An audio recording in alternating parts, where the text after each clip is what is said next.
Kadang di zoom ya. Oke. Nah. Oke guys, rada maju dikit guys. Tak zoom. Jadi kita akan mengorek keterangan ya dari Abah Ali ini ya. Karena tahu saya orang ini punya pemahaman lebih tentang masalah-masalah perisai gaib.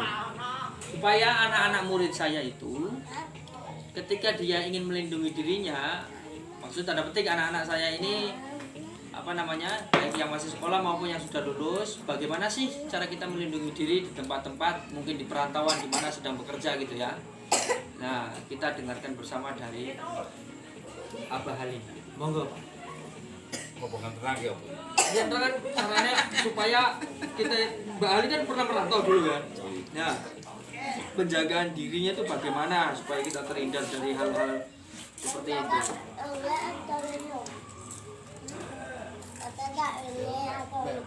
Kalau saya pribadi itu perisai masalah-masalah yang seperti itu ya. Perisainya mendekatkan diri kepada Allah. Hanya itu yang saya tepat. Jadi tidak ada istilahnya amalan khusus, itu tidak ada menurut saya. Tapi memang ada sebagian yang menjalankan amalan-amalan itu untuk membentengi kan. Jadi kalau kita menggunakan amalan-amalan tertentu itu kadang-kadang kalau kita lupa membacanya tidak bisa otomatis itu membentengi. Tapi kalau kita menjalankan misalnya memberi perisai itu kita gunakan istilahnya kita memakai mendekatkan diri kepada yang kuasa itu secara otomatis untuk akan datang sewaktu kita butuh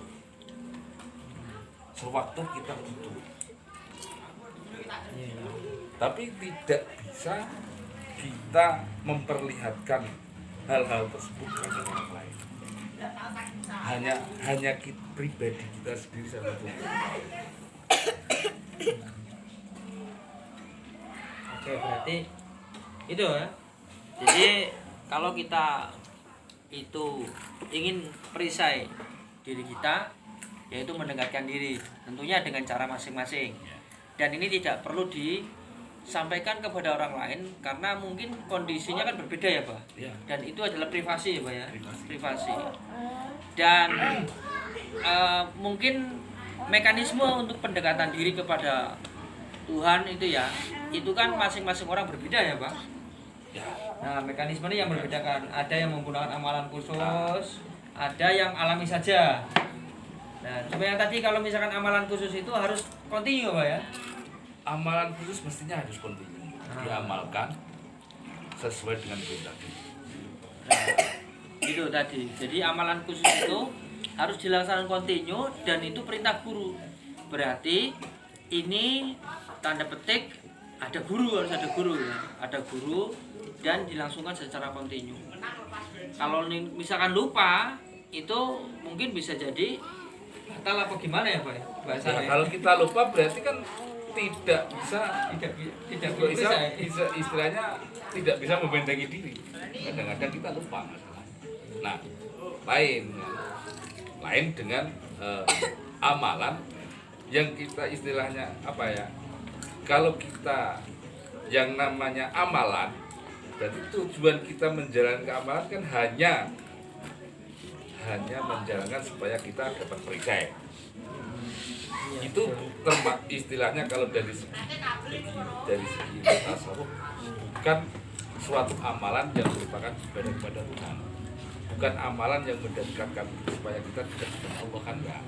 Tapi memang itu amalan khusus untuk hal-hal seperti itu. Iya iya iya. Gitu loh. Iya iya. Lain kan? Lain. Betul. Nah, tapi kalau kita memang sudah punya istilahnya menjalankan amalan supaya kita mendekatkan diri kepada Tuhan, apapun yang terjadi, bahaya apapun yang terjadi, kita akan dilindungi oleh Allah.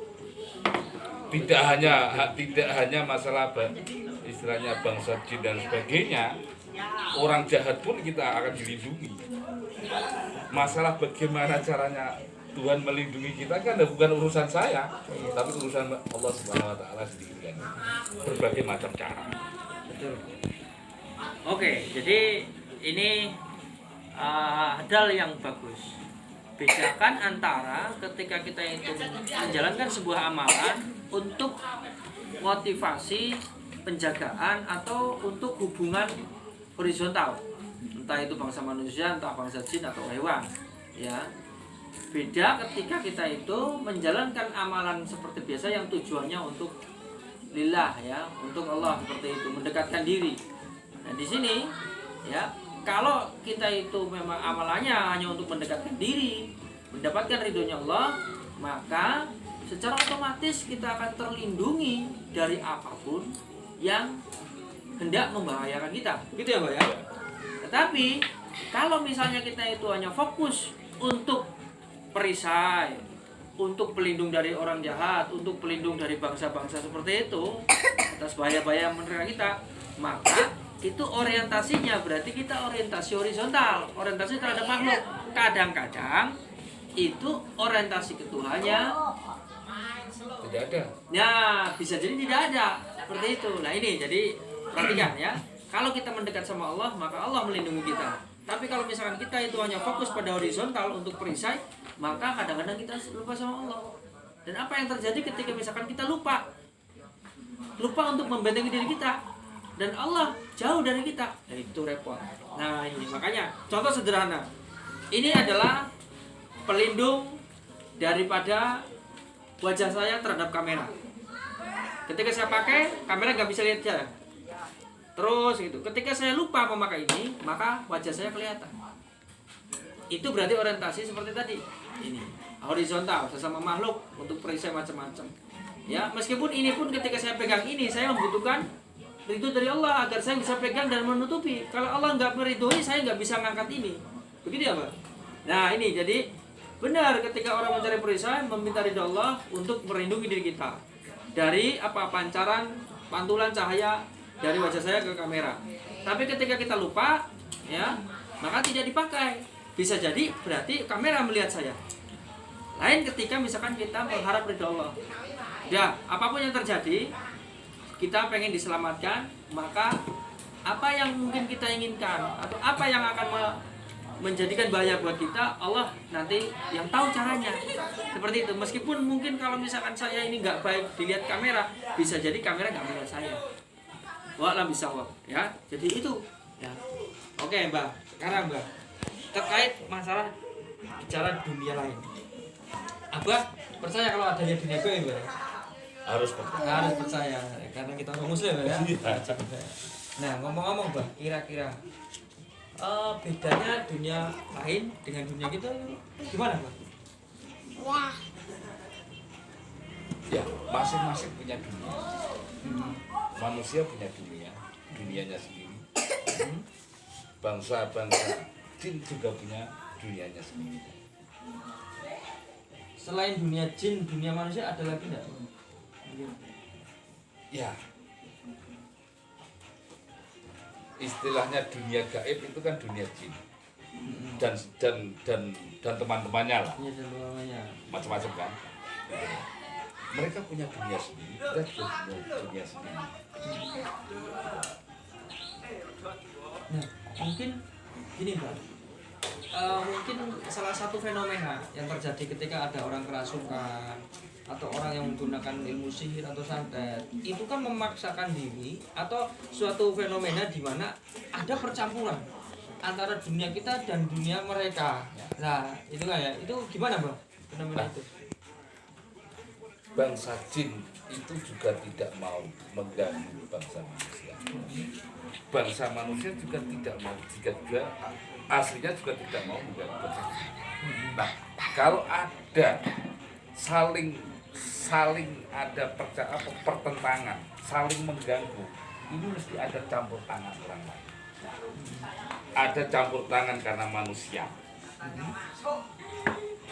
yang meminta tolong kepada Pancasila. Ini kan seperti itu. Tidak mungkin kalau tidak ada. Tidak aslinya kan tidak. Aslinya mereka berjalan, kita berjalan sesuai dimensi masing-masing, Ya. masing-masing. Cuma ada yang kreatif apa ya? Nah, Ada yang itu tadi dengan jarak, Nah. bahasanya jarak ya. Jarak ada yang memang mereka bersekutu dengan. Nah, betul. Nah, Bahasanya karena bersekutu. bersekutu. Karena emosi, karena hawa nafsu manusia. Karena dia bersekutu dengan bangsa Jin dan teman-temannya, akhirnya beliau untuk diminta menggali. Betul sekali. Seperti yang sekeringannya Ujang Bustami kalau kita menghadapi orang santet itu ya. Oh, jinjinya tanya, kenapa malu? Saya disuruh manusia. Nah. Manusia ini nyembah saya, nyuruh saya. Jangan salahkan saya. Betul juga itu. Jin disuruh manusia, dikasih makanan apa, makanan apa. Karena dia bersekutu. Kalau tidak ada itu juga tidak. No, oke, setan belek, dukun santet, ngeling-eling. Setan belek itu mergane dukun santet. Dukun santet mergane menungso sing pengen tadi karena haus atau menjalankan hawa nafsunya seperti itu. Nah, ini yang menyebabkan jadi masalah kan intinya. Nah, Mbah, terus ini, Mbah. Itu Mbah pernah mendengar orang yang pernah mungkin melintasi antar dunia gitu kali-kali, Mbah. Jadi kalau dalam batin kan, itu kan kita istilahnya Hikmah. hikmah. Istilahnya gini, manusia itu kan panca inderanya 5. Iya. Yang satu, yang keenam itu kan ada yang lain. Ada panca indera ke-6. Nah, manusia itu bisa mencapai membuka panca indera ke-6 itu kan melalui berbagai macam ritual. Itu bisa menembus ke hal-hal yang tidak bisa ditembus oleh kelima panca indera. Indra keenam ya. Iya. Benar. Indra keenam loh. Indra sapa wae ku? Indra Jaya, Indra Pati, Indrawan. Indra yang keenam. Di mana ya tempatnya? Di mana di semua seluruh tubuh ada. Kalau dari bahasa tawufnya itu kan ada judul tentara macam-macam. Bisa di mata, bisa di hidung, bisa di mulut, bisa di lidah, bisa di telinga. Begitu ya. Ya. Tergantung kita mau menggali dan mana. Jangan jauh-jauh. Iki semakin lama semakin dalam, guys. Ya. Ini Indra ada di mana-mana, guys. Ya. Menunggu lighting kok ya, besok ya. Ya. Kalau tasawuf Jawa mengatakan, jadi indera ke-6 itu istilahnya bisa dibuka dan bisa dilihat dan bisa dipelajari. Maka kalau falsafah Jawa mengatakan itu kan termasuk teknologi. Kalau bahasa kita klenik, bahasa kita orang Jawa klenik. Tapi kalau orang-orang di kalangan mereka mengatakan itu teknologi. Kenapa disebut teknologi? Karena bisa dipelajari.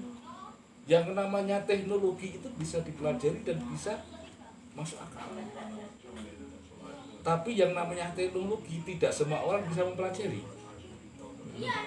Yang tidak menekuni kan tidak bisa. Iya, betul. Tapi kalau dia menekuni akan bisa. Ngomong-ngomong, udah pernah berarti apa? Belum. Belum. Teknologi, ya, berbami, ya, masuk juga ini. Teknologi klinik itu salah satu variabel atau alat atau sebuah kemampuan yang bisa dipelajari. Seperti halnya kita memahami sebuah HP bagaimana fungsi kerjanya, bagaimana HP itu bisa menelantarkan kita bisa ngomong sama orang lain. Itu yang disebut klinik ya. Tapi harus dibedakan. Yang namanya sama-sama kita menjalankan ibadah Allah wirid. Ada wirid yang memang khusus untuk mempelajari klinik, kan gitu kan? Tapi yang namanya wirid itu kan belum tentu dia wirid itu memang ingin sampai kepada Tuhan kan enggak. Tapi karena dia wirid untuk mempelajari masuk kepada membuka indera keenam. Harus dibedakan, tidak sama. Sama seperti tadi. Iya. Ya, orientasi ke sana, Iya. apa ke sana. Nah, walaupun sama, kelihatannya wirid, puasa, tapi tidak untuk menuju itu Allah tidak. Harus dibedakan. Meskipun itu juga kalau misalkan Allah nggak ridho nggak nyampe juga. Nah, itu sudah ada pemisahnya. Nah, masalah itu tidak ada bahasan, tidak bahas masalah itu tidak. Masalah semua orang bisa mempelajari.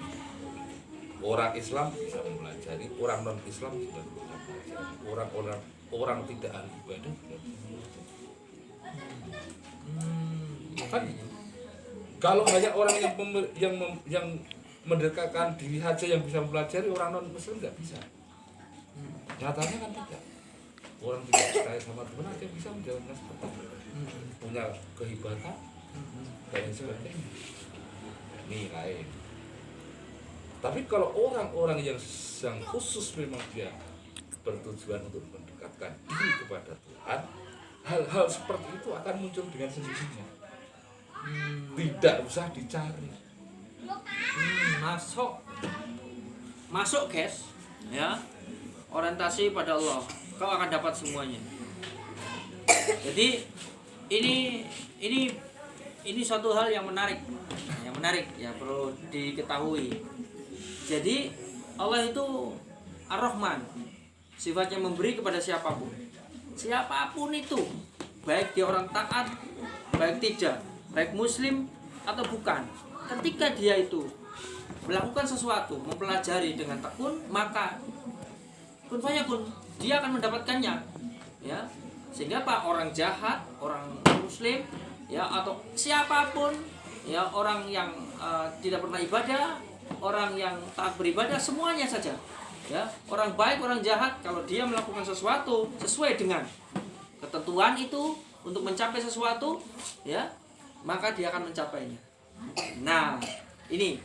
Tetapi kalau Ar-Rahim itu diberikan pada mereka yang benar-benar disayang, karena itu mencari ridhonya Gusti Allah. Jadi perlu dibedakan ya guys, perlu dibedakan. Bukan berarti orang sakti itu dia itu dekat sama Tuhan. Gus Idris pernah berkata bahwa cara mencari kesaktian juga ada yang dari jalur yang tidak benar, dari jalur-jalur yang murtad ya, dengan istilahnya itu apa itu? Saya lupa. Istidroj apa? Istidroj ya begitu. Wah, bener Pak. Nyambung ini. Ya, istidroj itu ya, jadi bukan maunah atau karomah, tapi apa tadi istilahnya?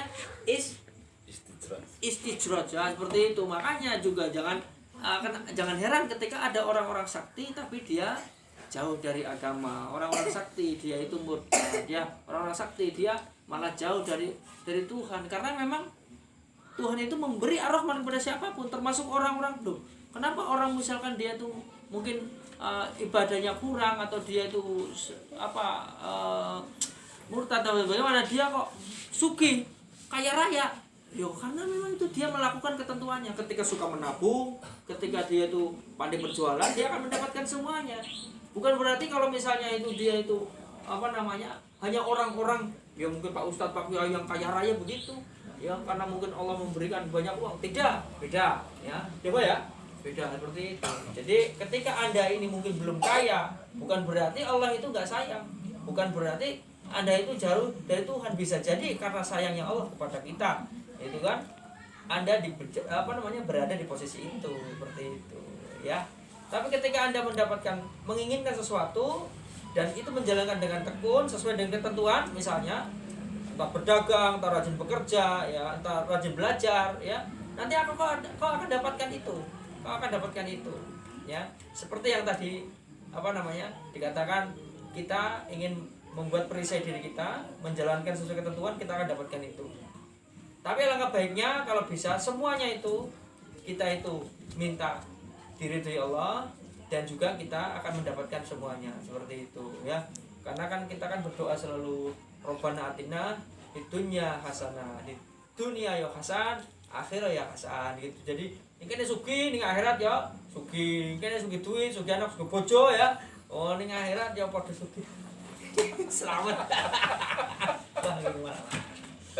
Luar biasa. Oke, Bah, closing, Bah, untuk channel saya, Bah. Maju ya. Abah kasih pesan-pesan untuk channel saya, untuk murid-murid saya ini ditonton oleh 2660. Oh, subscriber saya itu. Ya, kalau guru-guru saya itu dulu berpesan, jadi jangan mencari karomah, tapi bagaimana karomah itu sendiri mau ikut datang. Itu sebenarnya bagaimana ilmu itu mendatangi kita ya, bukan ilmu karomah ya, dari kelebihan diri. Itu kelebihan itu jangan dicari, kesaktian jangan dicari, jangan diminta mulai, tapi diminta. diberi mintanya. Tapi bagaimana kelebihan atau kesaktian itu mau ikut dengan kita. Gimana ya? Gimana caranya? Tuh, teka-teki guys. Oke. Teka-teki ya, semoga apa yang disampaikan oleh Bale ini menjadi pemahaman kita bersama. Nah, semoga channel Dan satu ini lagi, kalau kita sudah punya prinsip seperti itu, karena kita menginginkan, tidak ingin mencari keramat, tidak mencari karomah, tidak mencari kelebihan diri, ya, tidak mencari keistimewaan pribadi. Nah, yang kita cari bagaimana keistimewaan itu bisa timbul, bisa tumbuh, bisa keluar pada diri kita. Akhirnya hidup yang kita jalani itu hanya mencari keridhaan Allah. Selalu yang akan kita cari seperti itu. jadi kuncinya Dan itu ya. kita tidak akan bisa menyombongkan diri, walaupun kita tahu bahwa kita punya kelebihan, tapi tidak berani mengaku. Nah, itu guys, jadi kuncinya, kesimpulan secara besarnya adalah jangan mencari sesuatu atas nafsu kita, entah ingin apapun, tetapi berusahalah kita itu menjadikan diri kita itu dihinggapi oleh sesuatu yang banyak orang inginkan, ya. Seperti halnya andaikan kita sekuntum bunga, janganlah kita itu memberikan lendir kita kepada kumbang-kumbang sehingga datang ke kita, tetapi kita cukup dengan sendirinya memberikan keharuman kita sehingga kumbang pun akan datang ke kita. Gitu ya, seperti itu. Jadi tadi ya, kuncinya satu, jalani sesuatu mencari ridho Allah Ta'ala. Yes. Oke guys, jangan lupa di subscribe, sing urung subscribe, pencet kayak kanan bawah, pencet abang-abangnya, chat, terus di share konco-koncone ya, biar nanti jadi pemahaman bersama, pengetahuan bersama gitu ya. Syukur-syukur menjadi ilmu. Oke, dimanapun adalah sekolahan, kapanpun itu jam pelajaran, dan siapapun adalah guru kita. Salam edukasi.